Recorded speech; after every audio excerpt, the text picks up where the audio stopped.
আসসালামু আলাইকুম। Classical plus online homeopathy সফটওয়্যারের সাহায্যে কিভাবে রোগীলিপি সংরক্ষণ করতে হয়, সেই বিষয়টি দেখাবো আজকের এই ভিডিওতে। আমরা এখানে 4টি লক্ষণ নিয়েছি। লক্ষণ নেওয়ার বিষয়গুলো আমরা জানি। তারপরও এই ব্যাপারে আরও ভিডিও দেওয়া হবে পরবর্তীতে। 4টি লক্ষণ নিয়ে আমরা এই বাস্কেটে রেখেছি। এবারে আমরা প্রেসক্রিপশন তৈরি করব এবং এটা সংরক্ষণ করব। কিভাবে তৈরি করব সে বিষয়টি দেখাচ্ছি। এই যে কেস চেকিং যে লেখাটি আছে, এই এই কেস চেকিং যারা মোবাইল ইউজ করেন তাদের বাম পাশে থাকবে।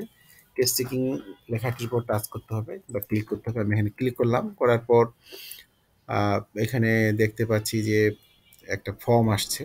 এই ফর্মটিতে রুগীর নাম লিখতে হবে। এখানে এই যে এই জায়গাটা রুগীর নাম লিখতে হবে। ধরে নিলাম যে আমি এখানে রুগীর নাম লিখলাম হিসান। তার বয়স, ডেট অফ বার্থ এটা দিতেও পারেন, না দিলেও সমস্যা নেই। এখানে যদি ডেট অফ বার্থ দিতে চান তাহলে এই জায়গায় ক্লিক করতে হবে। ক্লিক করলে এরকম একটি ক্যালেন্ডার আসবে।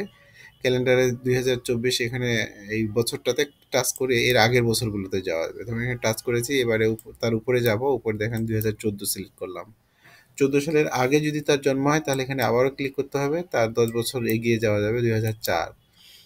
যাওয়ার পরে এবারে আমরা মাসটি সিলেক্ট করে নিব। ধরলাম যে এপ্রিল মাসে তার জন্ম, 14 তারিখে। এখানে এই জন্ম তারিখটা অটোমেটিক্যালি এখানে চলে এসছে।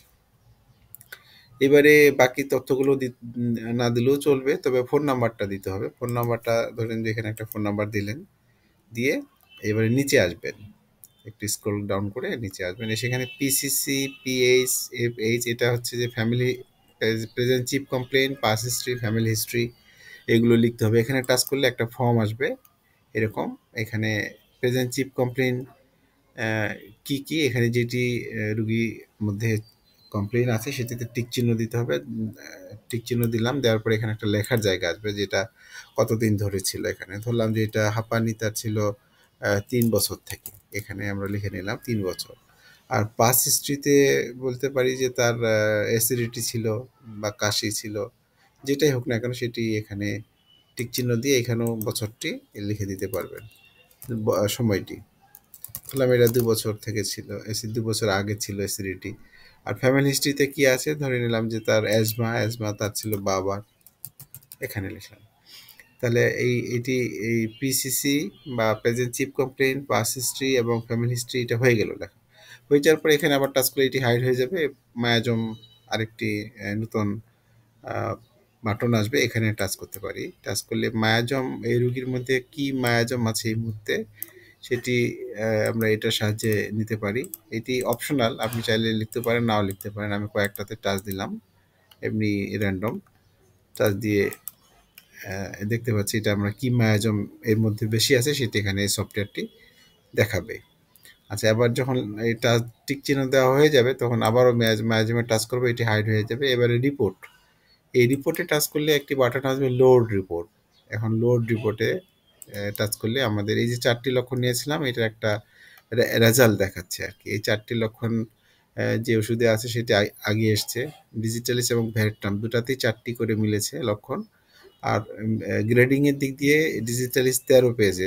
13 মানে 3টা সুপার গ্রেডের মান 4, 3 4 12, আর একটা হলো ঘামে কটু গন্ধ বা বিটার তিতা গন্ধ, এটি 3rd গ্রেডে আছে ডিজিটালিসে। তাহলে এই 12 আর এক 13, 13 পেয়ে 4টার মধ্যে 4টে মিলেছে, এটি আগে আছে এই জন্য। আর ভেট্রামে 4টায় মিলেছে, তবে 3টিতে ছিল 3rd গ্রেড আর একটি 1st গ্রেড।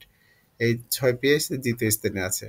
এখন এটা ডাক্তার নিজে সিদ্ধান্ত নেবেন তাকে কোন ওষুধ দেবেন, এটা আমরা অন্য ভিডিওতে বলেছি।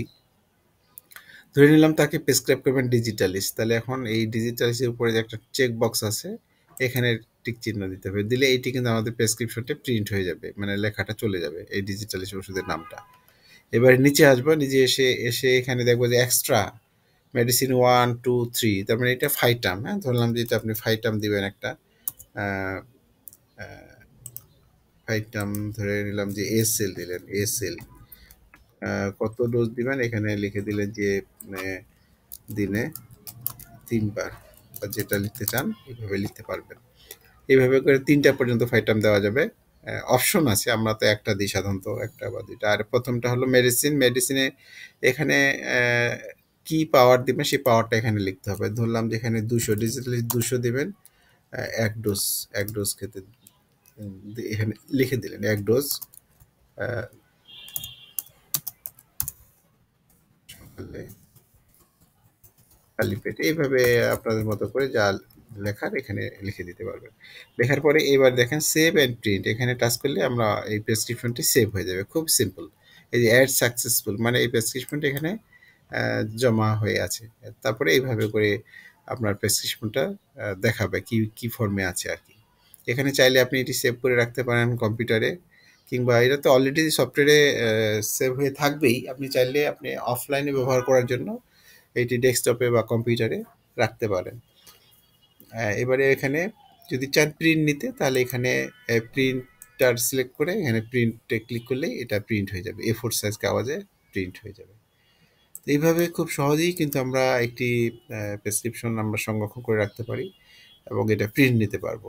পরবর্তীতে যখন রুগী আসবে তখন এই পেশেন্টের আবারও ধরে যে আপনি পরে ওপেন করলেন আরেকদিন, এখানে পেশেন্টের ঘরে যেয়ে পেশেন্ট লিস্টে যাবেন, যেয়ে এখানে নাম লিখে সার্চ দিতে পারেন, অথবা এখানে ফোন নাম্বারটা দিয়েও সার্চ দিতে পারেন। যে নাম্বারটা রুগী বলবে প্রথম দিন যেটা রেকর্ড করবেন সেটা দিয়ে এই সার্চ বাটনে টাচ করলে এটা আপনাকে খুব খুঁজে দিবে খুব সহজে। যেমন এখানে আমরা হিসান নামে ইয়েটা সেভ করে রাখছিলাম। তো এখানে এই রুগীটার কবে দিয়েছিলেন দেখতে চাইলে এই জায়গায় আবার টাচ করতে হবে। টাচ করলে দেখেন আমরা 28 নভেম্বরে দিয়েছি। এখানে টাচ করলে এইটা এখানে সেভ হয়ে আছে দেখতে পাচ্ছেন। যে এই ভিউ রিপোর্টে গেলে এটা কিন্তু আগেরটা দেখছি আমরা, এই যে এই আগের রিপোর্টটা দেখতে পাচ্ছি। এটা যদি আপনি প্রেসক্রিপশনটা দেখতে চান তাহলে প্রিন্ট প্রেসক্রিপশনে যাবেন। দেখেন আমরা এই যে 28 তারিখে এই যে হিসান নামে যে রুগীটির তথ্য রেখেছিলাম, এই যে হিসান, এটা এখানে সেভ হয়ে আছে। পরবর্তীতে যে কোনো সময় মোবাইল নাম্বার দিয়ে খুব সহজে সার্চ করে পেতে পারি। তো এইভাবেই আমরা এই প্রেসক্রিপশনটা সংরক্ষণ এবং সেভ করতে পারি। এই বিষয়ে আরও ভিডিও দেওয়া হবে। আজকে এই পর্যন্তই। ভালো থাকবেন সবাই। আসসালামু আলাইকুম।